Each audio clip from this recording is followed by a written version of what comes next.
Welcome to the IDEXX Continuing Education Series.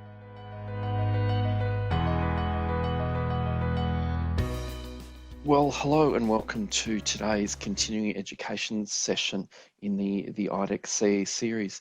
Today we're going to be talking about microbiology and more specifically leveraging the IDEXX Microbiogram. I guess the things we're going to talk about today in the presentation are why microbiology. We might actually do that now, to be honest.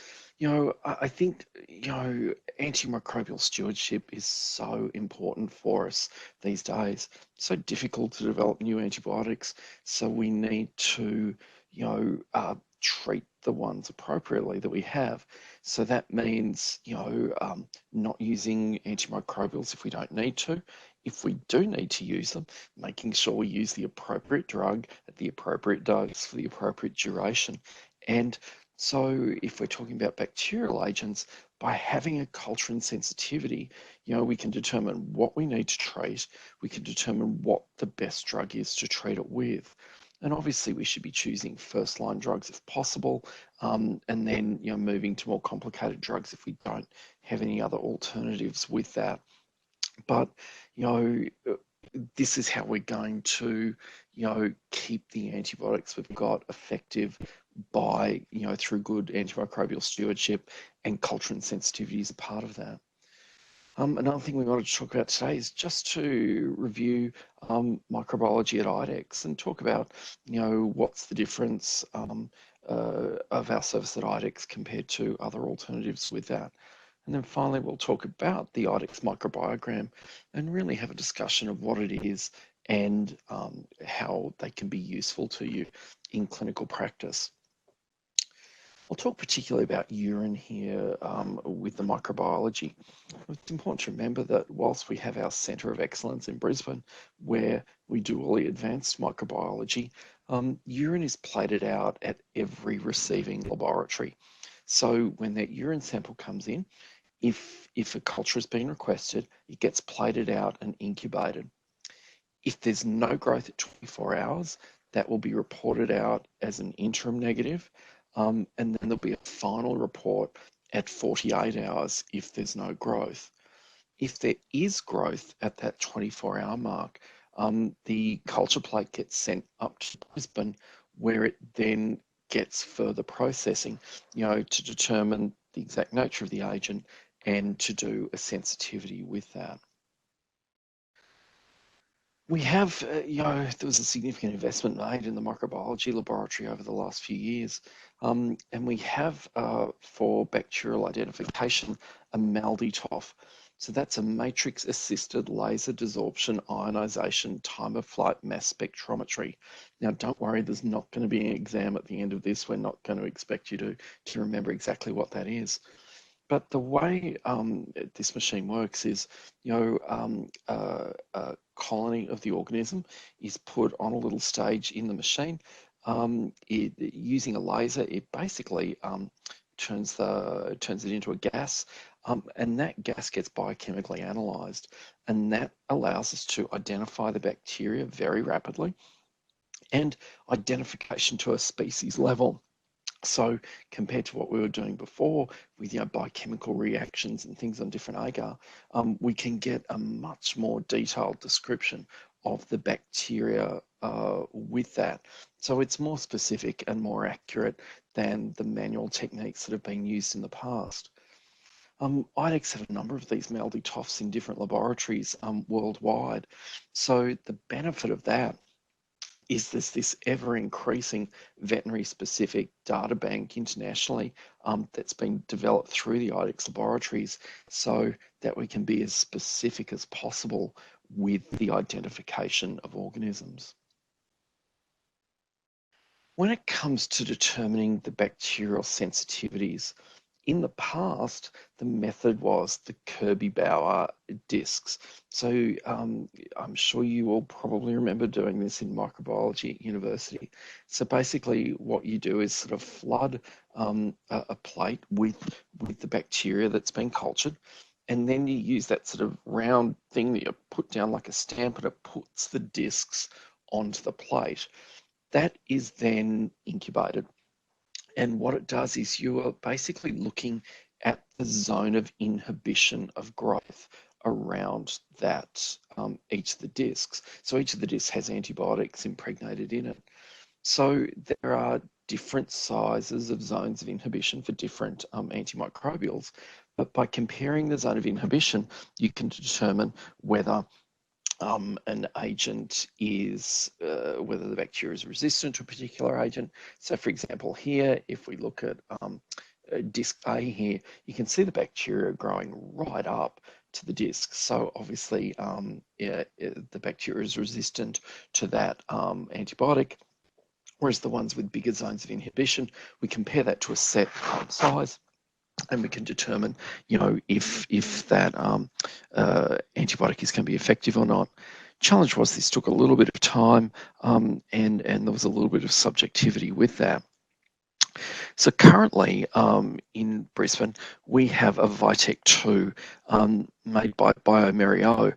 And with this analyzer, what it does is a bacterial colony gets suspended in fluid, and then there's a card with a sort of little straw on it that goes down into that fluid. That sort of fluid with bacteria in it diffuses into the card. It's got different antimicrobials in it, and we can determine sensitivities based on that, and also include minimum inhibitory concentrations with that as well. One of the advantages is this is significantly faster than the old Kirby-Bauer technique, and it's also more precise. So we can come out and say antibiotics are sensitive, are they intermediate, or are the bacteria resistant to particular agents?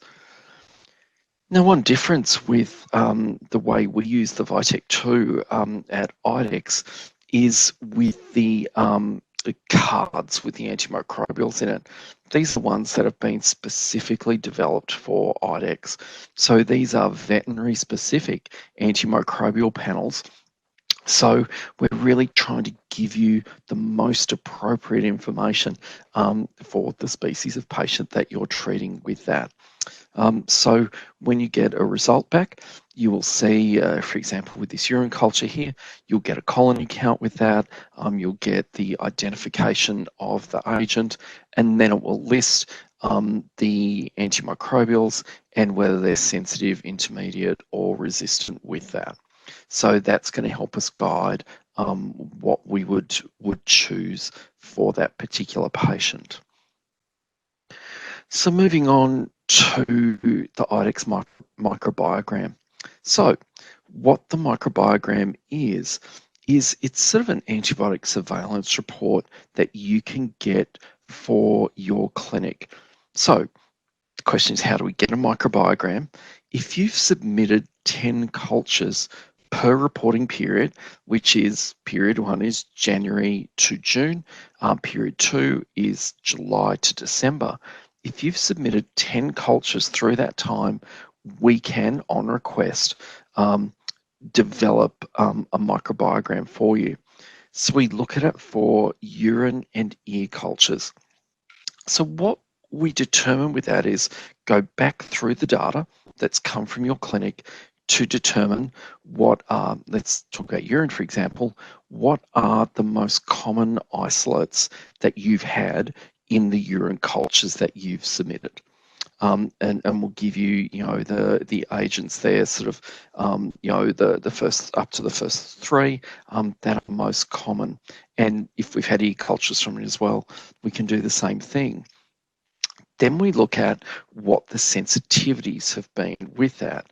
So we can tell you for each of those agents, which have historically been the most effective agents for that particular bacteria, and what has been the agents with the most resistance to it.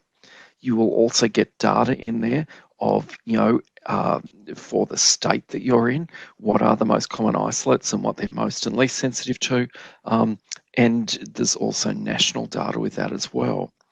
So the way we can use this is that it can help us guide empiric therapy while we're waiting on a culture. So I'm not in any way, shape or form suggesting to you that, because you've got your microbiogram, that you don't need to do a culture. Not saying that at all, but this is going to help us guide empiric therapy until we get those urine or ear culture results back.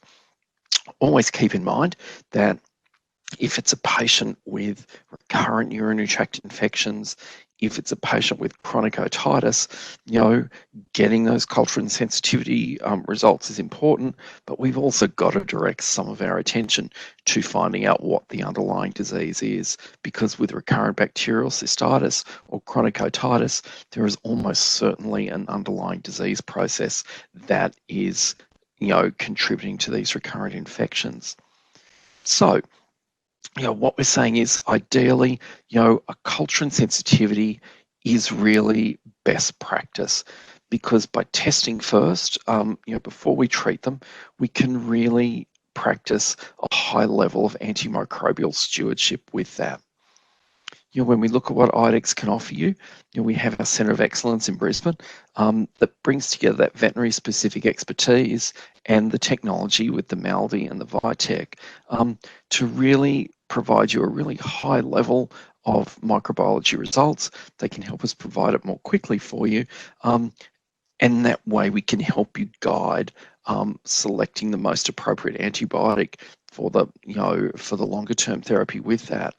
But in the short term, while we're awaiting those results, the IDEXX Microbiogram is a way to try and help us guide empiric choices.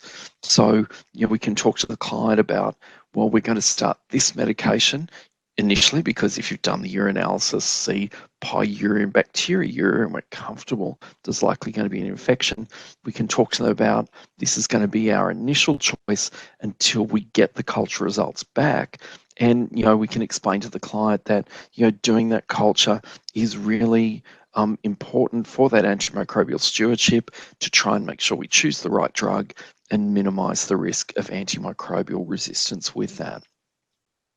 So if you would like to get more information or register to register your clinic for the IDEXX microbiogram in those future reporting periods, you can look here. You can visit www.idexvethub.com/microbiogram.